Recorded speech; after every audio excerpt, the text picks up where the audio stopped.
Welcome to Masters of Self University podcast, your highest source of sacred truths and universal wisdom. Hello, beautiful souls. I'm Rachel Fiori, mystic, spiritual teacher, psychic healer, and founder of Masters of Self University. Join our journey of soul transformation as we deep dive into this latest episode.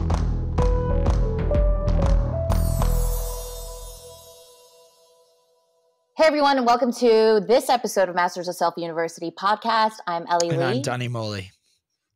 And we are so excited to be here with you today. About 2 hours ago, I got a call from you, Danny, and you had just experienced class and had a breakthrough in class, and it was really emotional for you and a big wound that you went into. And I would love it if you would share the experience with the people at home, because it's so powerful and so moving just to watch you work through it and just to watch you experience it. So you want to talk a little bit about it? It's very raw still.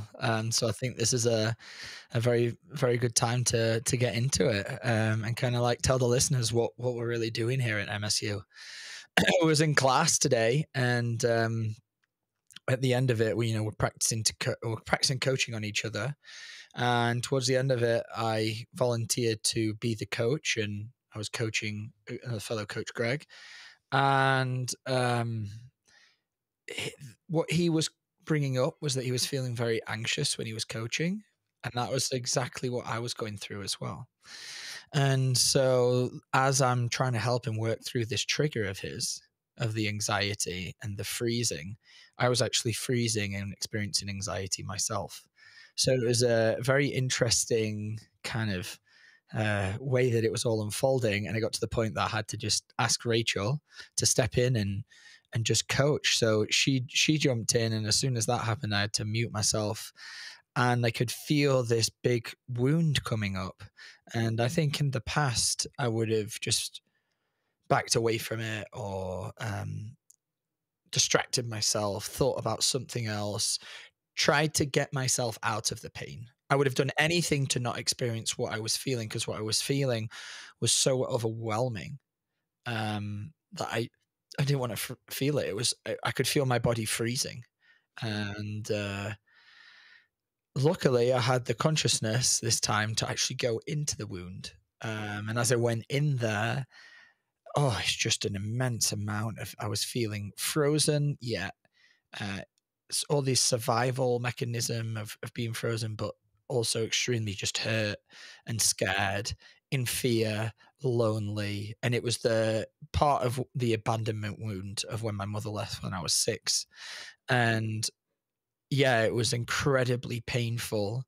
And it was causing me to hyperventilate. I was like doing all this and really just kind of losing it. But at the same time, remembering the training of, as I'm going into this wound, I had to stay connected to my light and my power. So it's this dance of being able to go inside and get kind of like almost lost in the darkness. But then whenever it's, you're really in there, to light that match and light the torch to bring you back to the light and bring you back home. And it's a delicate balance, because you don't want to get completely lost in the pain. But at the same time, as the teaching was today in class, we're not here to just stay in the light. We're here to actually go into our pain. We're here to go into the darkness, to go into the hurt, to go into the fear, and still be able to love what's coming up. So it was an incredibly painful morning for me. And the more that I got in there, I found that the pain was just, that it was more and more and more, and so deep, it felt like my heart was just aching and empty, and at the same time my nervous system just couldn't handle what was coming up. And I just had visions of being a child and just being completely freaked out and not understanding, because my mother meant the world to me. And then when I was young, she left, and it felt like, and we have an amazing relationship today, and I love it dearly. But the 6-year-old me couldn't understand what was going on, couldn't understand course. the how this person who was everything, Mm. what was going to happen when she's now gone. It just didn't Mm. make sense, and it caused me back then, obviously it was a survival, to just freeze. And so every time I've gone in to do this Mm. coaching work, it's been difficult because I've found myself, when the pressure was on, I'd just freeze and I wouldn't know what to do. Ooh. Ooh. Ooh. Ooh. So yeah. Oh, okay. So, thank you for sharing that. It's such a beautiful story. Oh my God, I feel it so deeply when you talk about it. But I think the first thing that I want to ask you is, when people hear something like going into the wound, right? I think that we can hear that, but not understand that. And you've really, been on this journey for a little bit now, and you've really found your way of going into the pain and loving and growing your power. So could you explain that moment when you decided to go into it instead of avoiding it, what that looked like step by step? Yeah.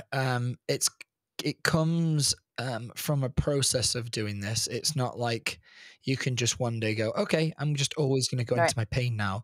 It's a slow process of being more comfortable with going into things which are uncomfortable. And that can translate into many facets of your life.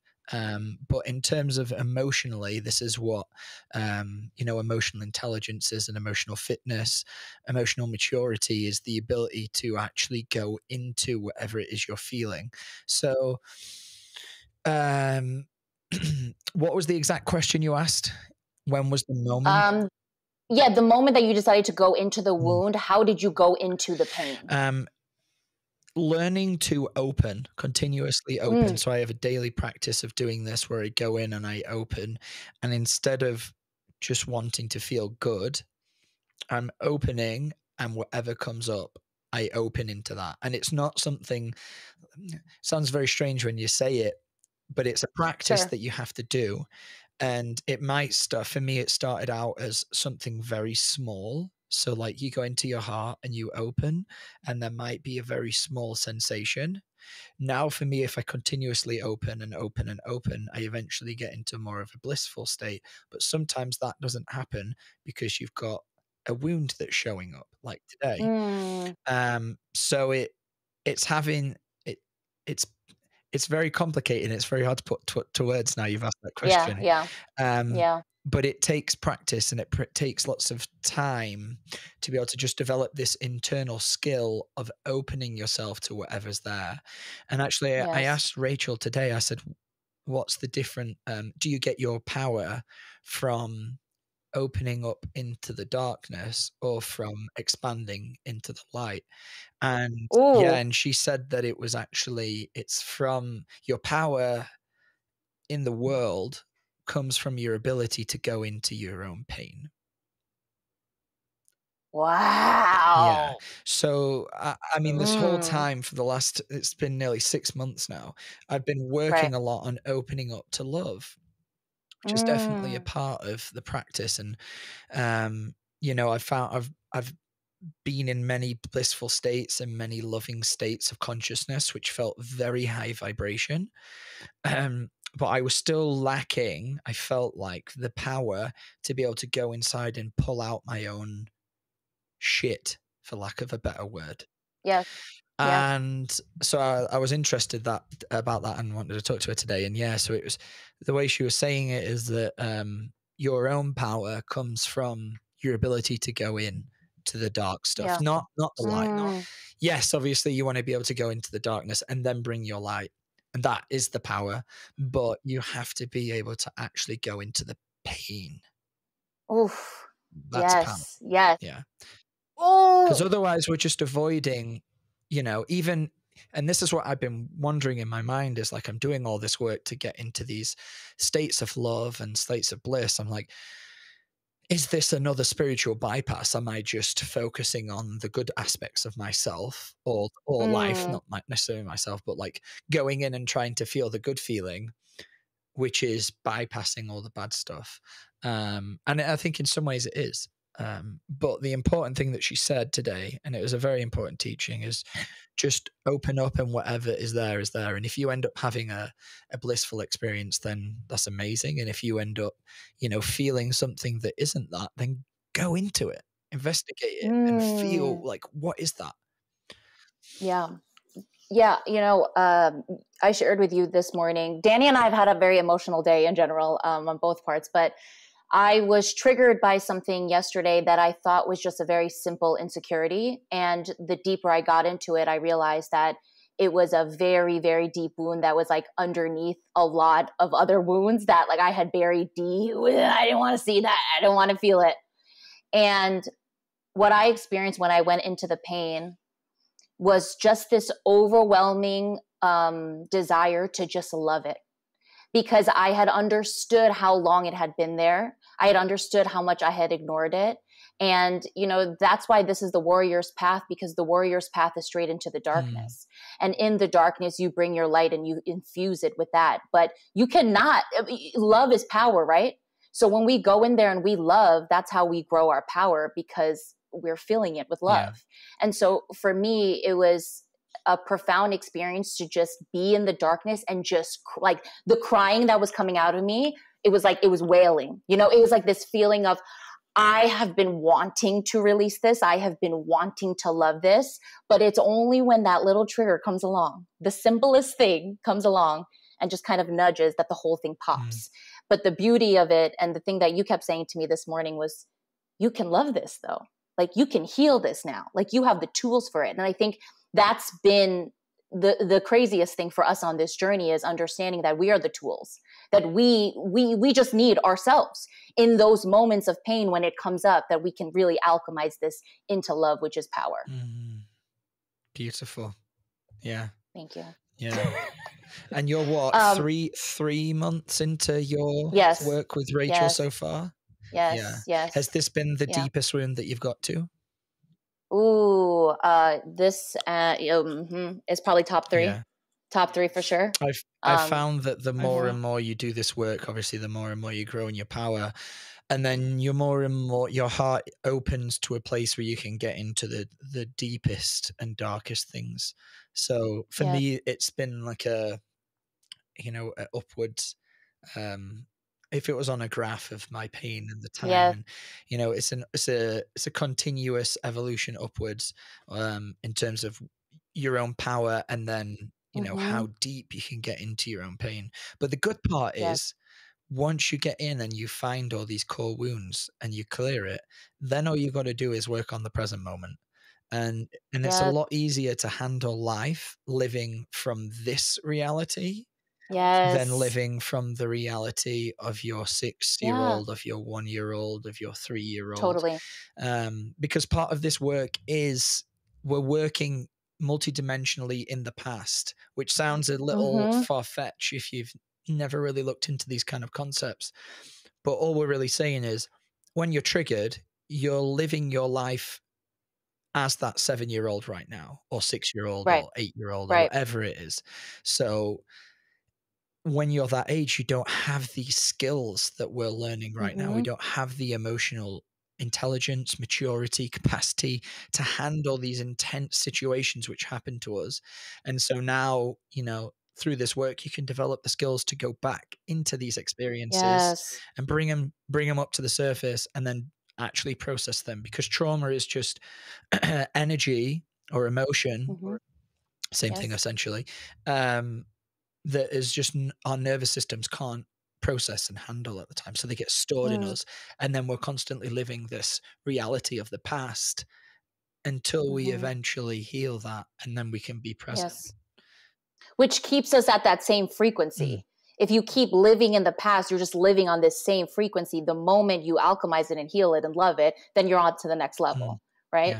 I wanted to say something about one of the most powerful things that I've learned at MSU is giving back the power to your little self. Because I think inner child work, when I was doing it before MSU, it was always like, coddle her, like make her feel better, let her know she's strong.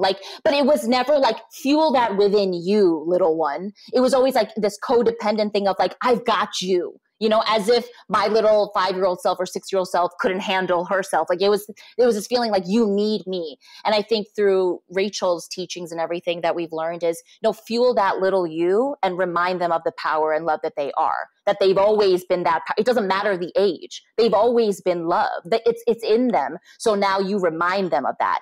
And I think that really made me feel, it really changed me because I realized, oh my God, who I am is just love. And I've always been that. And nobody told me that I had to love myself. So then I got caught up in all of the wounds and the trauma and then wanting others to love me and validate me, all this stuff. And now when I go into the inner child and I look at her and I go, you, who you are, you've always been power. You've always been love. Now you remember, you know, now you have your back. You don't even need me. That I think is, you know, that really changed the game for me when I started talking to my inner child as like telling her, no, you're already there. You know what I mean? Yeah. And yeah, just so anyone listening understands, we're saying the words inner child. Your inner child can show up at any age. You know, they could be a traumatic experience when you were 2 and you remember that. That's your inner child. There could be another traumatic experience at 6. That's your inner child. And there's going to be multiple years that your inner child is going to show up. And sometimes your inner child won't show up and you'll just be going into the pain. Today was more of the feeling for me than like, I could see flashes of my inner child and the memory that was coming up, but it wasn't like some of the healings that I've been to. It's like me and my inner child. And we're working. This was just like my inner child was just, I just had to feel what needed to be felt. It needed to come out and it needed to be expressed. This wound just needed to be felt. That's all it is. Yeah. Because as Rachel says, what you can't heal, we can't feel, you don't heal. Can't heal. Yeah. So today I was because I was conscious of that and I was trying to connect to the inner child. And one thing that we learn is not to force anything. Just your power comes from opening. So I was open if he wanted to show up and he was there, but he just needed to get this wound out. And I know there's going to be throughout probably the day today, the next 2-3 weeks, there's going to be moments where this inner child's going to show up and I'm going to have to be there with him and love him. But sometimes all they need to do is just express. Sometimes all they need to do is just be heard. Sometimes all they need is just a cuddle and just to feel your love. That's it. Yes. Yeah, it doesn't always have to be, you know, us going in and teaching the child that, you know, he's strong. Yeah, right. Sometimes they just need, you know, they need to be heard, but they'll tell you once you're connected to them, they'll tell you everything that they need, or you'll feel, you know, what they need. And that was the case today. He was just he was there and he just needed to cry and feel the wound. Yeah. So it feels very good to get that out, and I can already feel there's like space. I feel extremely drained, like really tired because it was very emotionally like there was a lot that came through. Taxing. Was it taxing for you this morning when you went through your kind of purge? Yeah, I wasn't expecting to feel everything that I felt. I think that when you have an old wound, you don't ever think it's going to feel like it happened yesterday. And when I was crying this morning, I was like, oh my God, I haven't looked at this at all. You know, I think I've made myself think that I've healed from it all these years, and I haven't healed from it. And it is definitely streamed out of me in all different kinds of ways, but really today was a big one for me. And I know that I'm really being called to connect with myself again in that way. For me, the trigger was my physical body and the things that I've gone through with it. And so I know that I'm being called to step up to the plate in this way because mind, body, and soul, the connection is so important. And I feel like I've been really lacking in that sense. And so the crying that was coming out of me was really interesting for me because I was like, wow, I felt this cry when it first happened to me, you know, like 15 years ago? 15 years ago. That's crazy. And I'm crying. Yeah. And I'm crying like, I mean, you two, you were much younger than me when you were going through the pain today, you know? Yeah, but I guess I was going through the pain, but I didn't know necessarily it was there. But as you said, you were like, oh, this is a part of me like that I knew about, but Yeah. didn't want to Yeah, didn't want to totally. look at. Yeah. So Yeah. yeah. But yeah, my question to you, because I also want to follow up with this, but the trigger that came up with you when you were trying to coach Greg, Mm-hmm. right?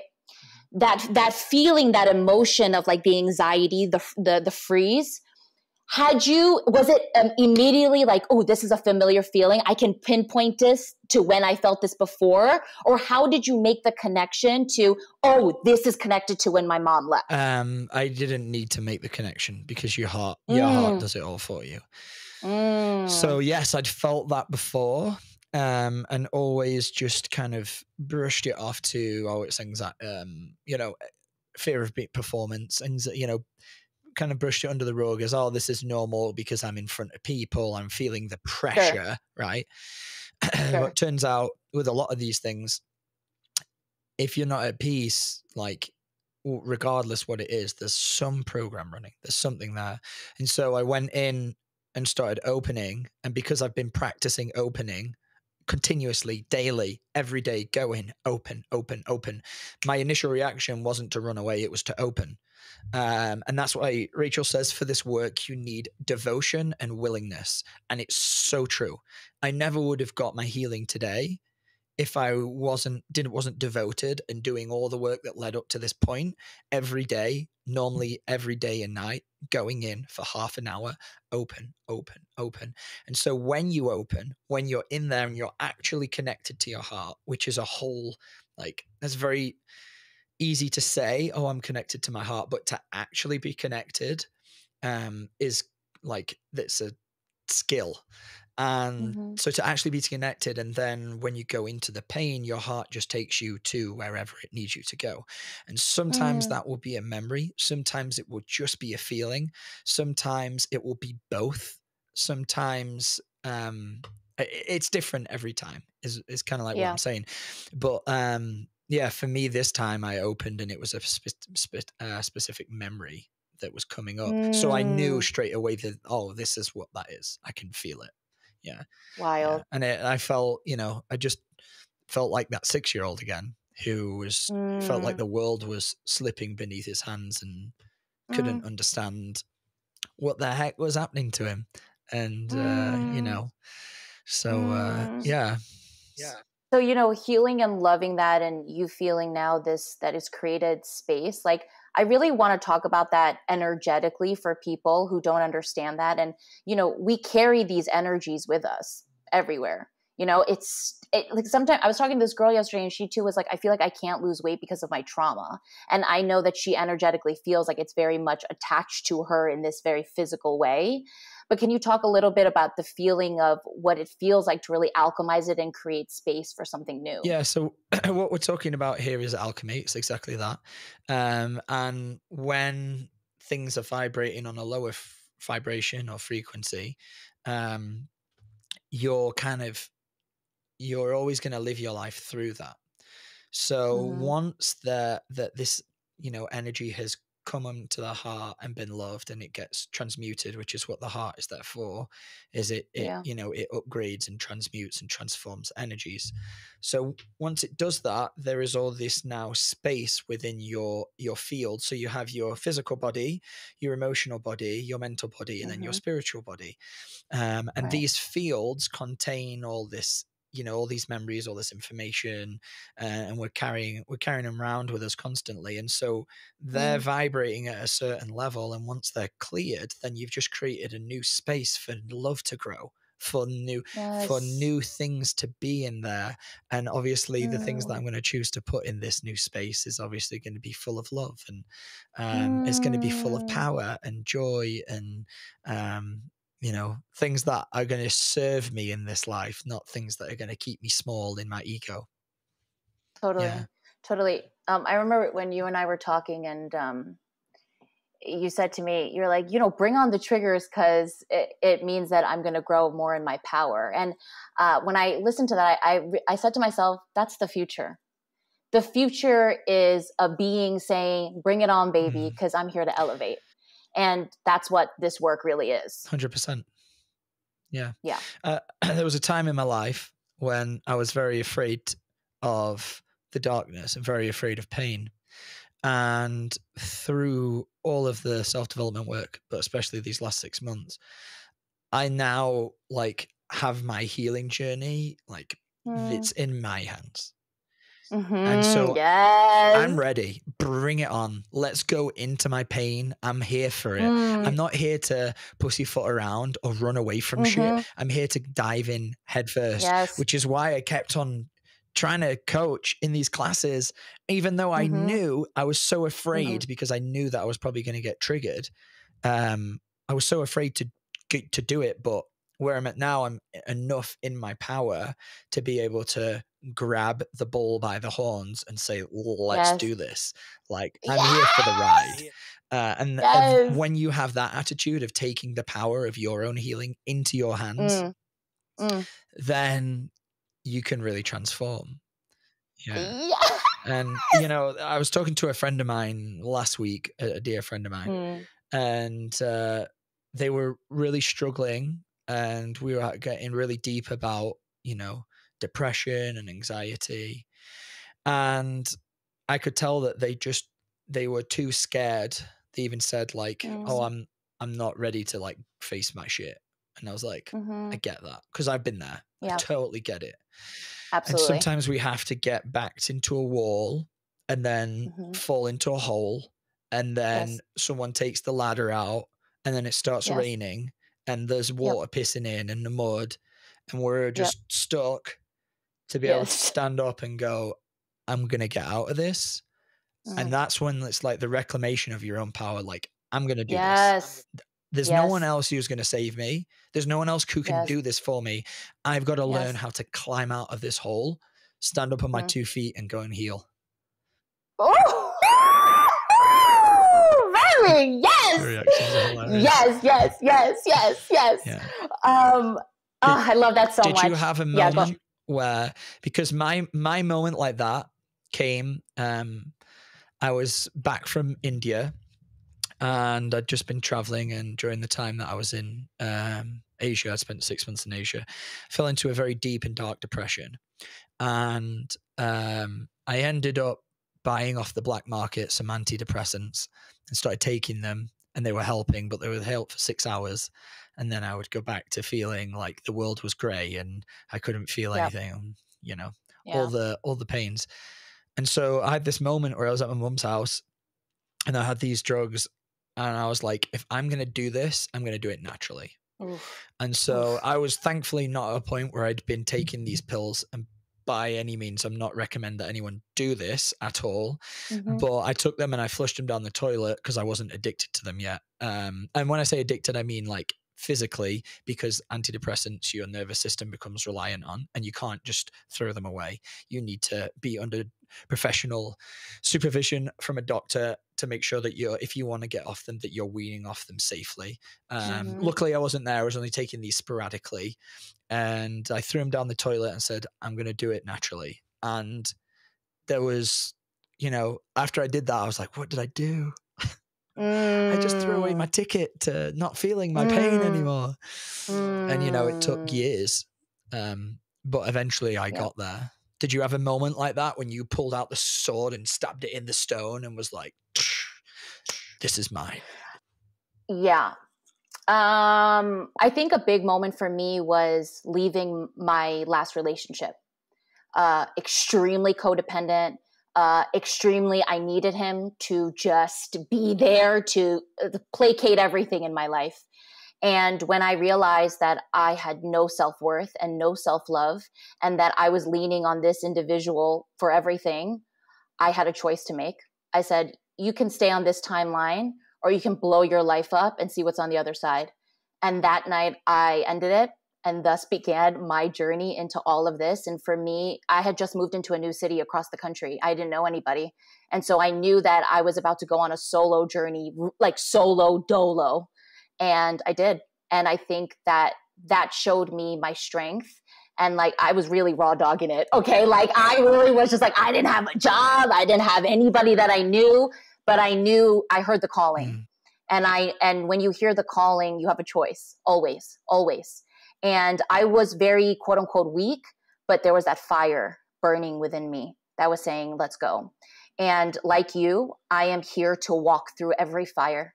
I am here to walk through every pain, every wound. I'm not scared of it. I'm not scared of the dark. I used to be, oh, please don't give me the darkness. Please, please. If there's anything that I don't want, it's the darkness. And now I welcome it with love, because it's only through that where we elevate. And I can only say that because I've been on this journey. And every time I walk through something dark, I'm not the same person as I was, right before. And so I think that's why this journey is so deep for us, because it is going into the deepest layers of our soul, which we have strayed far from for so long. And now we're coming home into the remembrance that we are love. Like when I really say that, like when I really say I am love, when that really hits, I cannot explain to you what that feels like. It feels like the thing that saved me, because I was telling you yesterday, the reason why I feel so passionate about this work and passionate about helping others is because I know what it feels like to want to die. Yeah. I know what it feels like to be at the edge and to not want to go a single step. And this work, coming home to myself, lifted me out of the depths of hell. And if my mission is to help someone else get out of the depths of hell, then great, I did what I came here to do. Because that's why I think this means so much to me. I cry all the time in class because it hits me of the mission that my soul is here to do, and it's bigger than I've ever imagined. And I'm sure you feel this in such beautiful ways, that we were guided to this university and to this mentor and this leader for a reason. And it was to remember who we are beyond this physical existence. And do you feel like you fully remembered? Oh God. I mean, I think there's so much more to remember. I think I'm just at the beginning of it. I think that's why it's so like, how far can I go in this life, in this remembrance? And just getting a peek into it is just, I don't know, it fuels me in a whole different way than nothing else in this. I used to think that like acting was like the thing that fueled me, or if I fell in love, that was going to be everything. And you realize that nothing is nothing. The love that you have for yourself, that's the only thing that's real. One of my favorite quotes I heard the other day was, this physical reality is just an illusion, and the only thing that's real is love. And I went, Yeah. I know I've told you this quote before, but it reminds me of one by Bergs, which is, there is to know love and not know love, and that is all there is. Yeah. Which, that one, I've got it written on my wall. I love that one. Because it's a constant reminder, like, are you knowing what love is right now? Yes or no? And if you're not, you're probably acting out of a trigger, a wound, a program. And there is a lot of programming that goes in to keep us the way that we are. Yes, there is so much. The more that you do this work, the more you awaken to like exactly what the media does, and how much fear we're kept in, and how well we're kept out of the divine nature of who we really are. Yes. And constantly reverting our attention to things that don't matter, just constant distractions everywhere. As soon as you start awakening to this truth that we are a divine being, we are a divine spiritual being, as soon as we start awakening to that, then you start to see all the illusions, all of the things which are out there specifically designed to keep us very small. And it's for power and control. It's been going on for, thousands of years. You just have to look back through history, Yeah. Because, they're keeping us from ourselves, which is love, and that's why we're so separated, because we are so far from love right now. So far. I want to ask you, because if I were to describe you in the time that you and I have known each other, which hasn't been a long time, but a short, beautiful time, I would say that you are love. Like I would say that you are love. And so I think also when you speak about love, I always feel very like I'm always gaining more angles and perspectives of like what really love is. And so for people at home, I think sometimes they don't know the fullness of love, and they might think it's like romantical love or like mom love or like dad love or like for my kid love. But in your definition, in what you've experienced, what does love mean to you? That is a big question. I know. I mean, to me, I would have to just rely on the two definitions that I really stand by. So the first one would be Paul Chek's, which is love is empathic and compassionate connection to self or other. And when you really think about that, it doesn't matter whether it's someone experiencing pain, you know, and this is where love, you can love your pain. Like you can see someone in pain and be like, oh, I'm so sorry you're feeling that. I feel that you're sending that person love. It's not what they're going through and what you're feeling is not a positive thing by any means if they're feeling anxious or depression, but you can still send them the love because it's an empathic and compassionate connection to them. And that's like easy for me to feel with other people because I've been there, you know, I've felt that pain. And then the other definition that Zach Bush uses, which is love is seeing the beauty in all things. And it's so true. You know, when you truly are in love, what you're doing is you're seeing every part of somebody and you're seeing the beauty in it. When you're in a state of love, you're just feeling the beauty of the present moment. You're feeling the bliss, the peace, the joy. And whenever we're talking about connecting to the feeling of love, there's 4 simple, easy ways. Let's see if I can get all these right. Care, gratitude, appreciation, and kindness. So send those out to people, give those away or give that to yourself, and you will start to experience love on a deeper level. Like if you are grateful for your life, but don't try and feel them if you can't feel it, because that's, I was caught in that for a long time. You know, I was so disconnected from my feelings and I couldn't feel gratitude. I couldn't feel appreciation. And so it was really difficult for me to like get into this state of love. And that's where depression is this program that keeps you so low and so small.